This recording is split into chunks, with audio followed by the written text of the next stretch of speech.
Hello, thank you for watching this video, and hopefully over the next few minutes I will attempt to explain how I managed to motorize the Airlock by Alpha Flight 83. Having said that, the first thing you will need is a printed copy of the file. I found it on Thingiverse. It's a fantastic file, so please go get it. So I printed off enough pieces to mount it on a 12" by 12" board. I used the tiles from TT Combat. I've had them lying around for a few years and this seemed like a perfect excuse to actually finally get my Necromunda / 40k board built. In the pack I got, you got 16 tiles, which is enough to make a 4x4 board, which is the normal size my club plays on. And the only caveat with this is their boards are only an inch deep, so you have to be clever. While it does give you a little bit of space, there isn't masses to be able to play around with hiding motors and things underneath. So this is why you'll see in the upcoming steps we had to put the motor on the surface of the board. So the first thing I did was I just aligned everything on the tile just to make sure everything fit relatively snugly.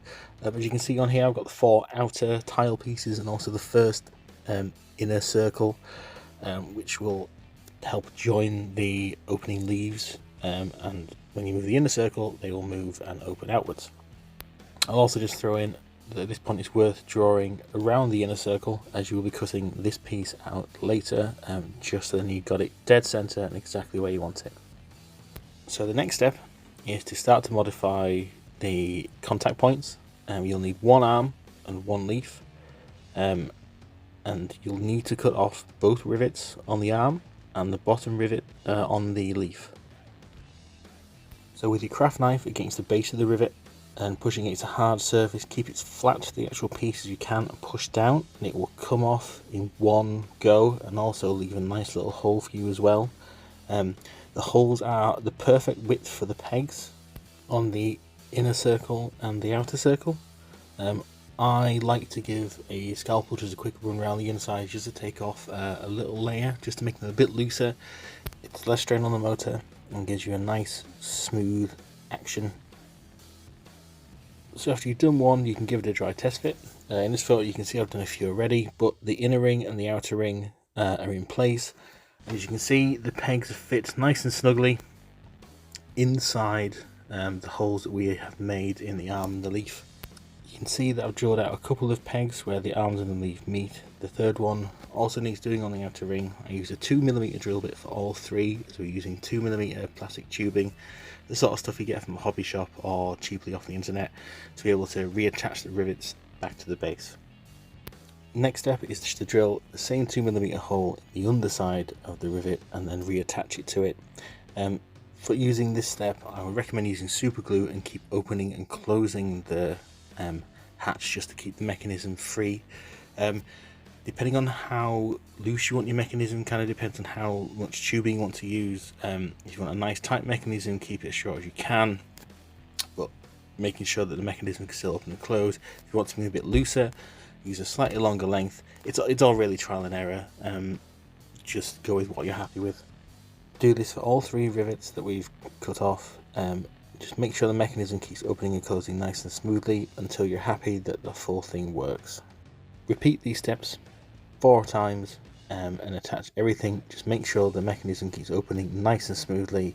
You can prep the 5th leaf, but the attachment is slightly different towards the middle, as this is where we're going to attach the arm for the motor, which will then make it open and close. Okay, so now you've got all your pieces printed, it's now time to attach the motor. There is no set way of doing this. This is just the way I found and the measurements that I found work for me. Everything is slightly different. It's all based on where you position this. Depends on how long the arms are, how much space you've got to be able to move the piston type motion. So it really all does depend. Again, as I said earlier, a lot of this is trial and error. You have to find out what works for you. So first off is the motor. It's nothing flashy, it's just something I had to hand. I tend to get a couple of these from eBay at a time.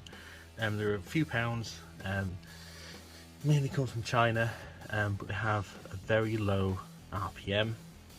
This one is quite quick compared to some of the other ones I've had. This one's probably about 10 RPM, The other ones that I've used are 2 to 3, so you get a nice weighty move when it opens. This one, as you can see, is quite quick. Okay, the first issue with this is that the full mechanism doesn't fit under the 1-inch tile, like I mentioned right at the very start. So I had to drill down and put the motor on the top. So let me just flip this over and you can see what I've done. Now this is where things start to get quite messy. I'm not the best at soldering. I just literally made everything from what I had to hand. So the motor comes down at this point here. Let me just move this arm out of the way.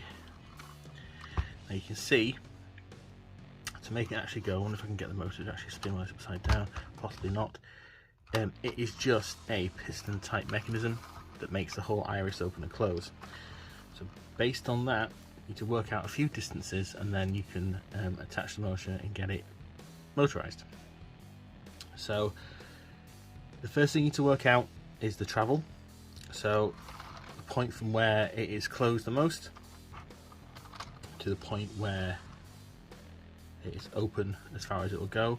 For me, that was 8 centimeters, or 80 millimeters if you want to measure in mils, which then means that the arm that attaches to the motor, that point needs to be 40 millimeters. So you've got 40 millimeters this side, 40 millimeters the far side, so you've got a complete motion of 80.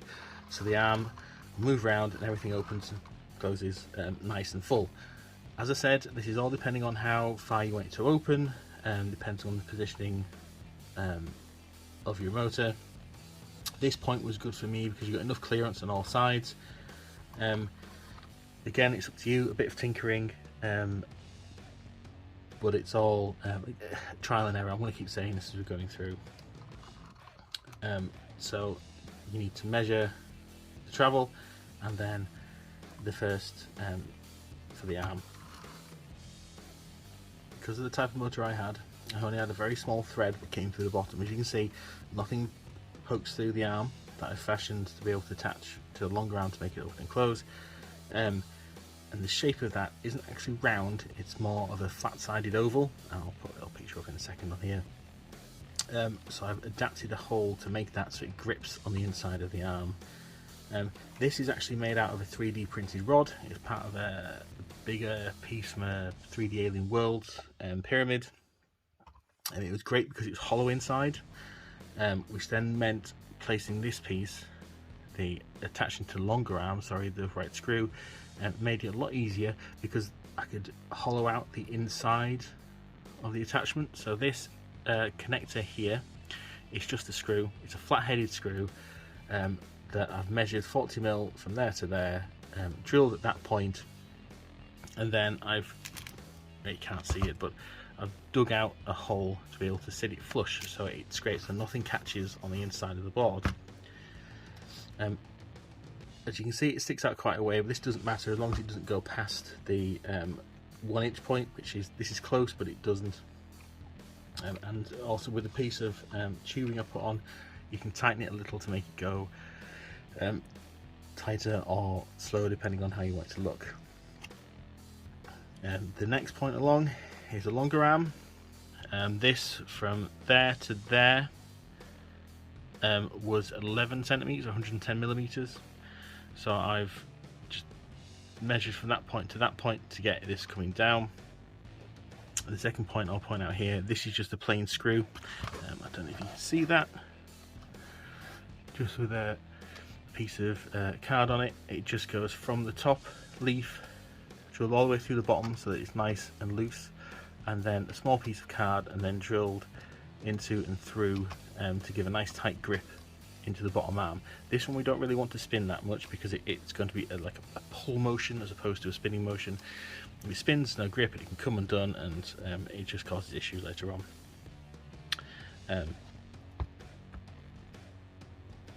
Again, this was a rod from a 3D Alien Worlds printed kit. Again, hollow inside, which is good because it allows you to screw through, but any sort of regular piece of wood or thick plastic card would do the exact same job. You just need to be able to make sure everything sits flush and is quite tight on it.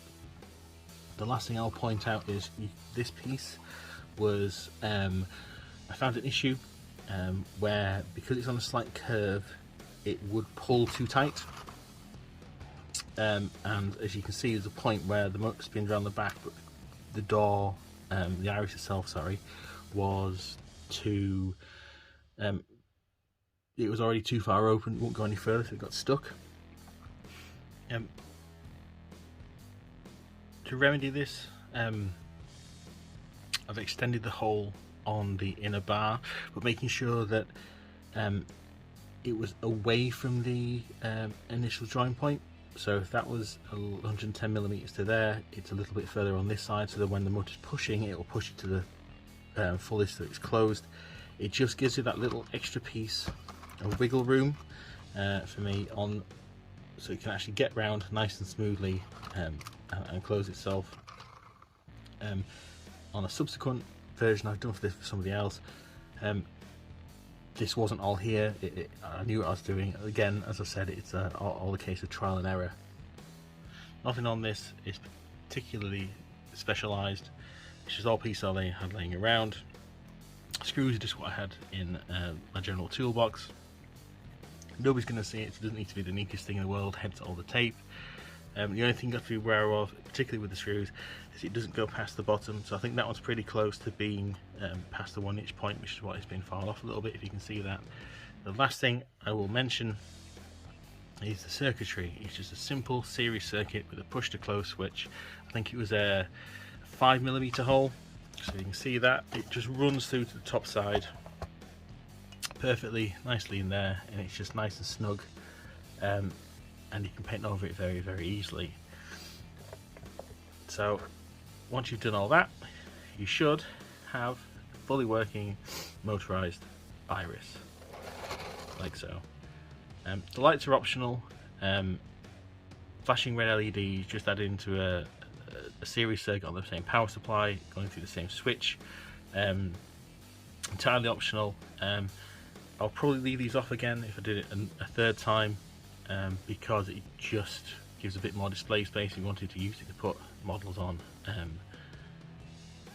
So having said that, I hope this makes sense. Please leave any questions below and I'll try and answer them as best I can, and thank you for watching. I know it's been a long time coming and I have had a lot of people asking me for this, and I hope that you get a decent idea of how to do it yourself, because this is a fantastic thing to have a Necromunda board.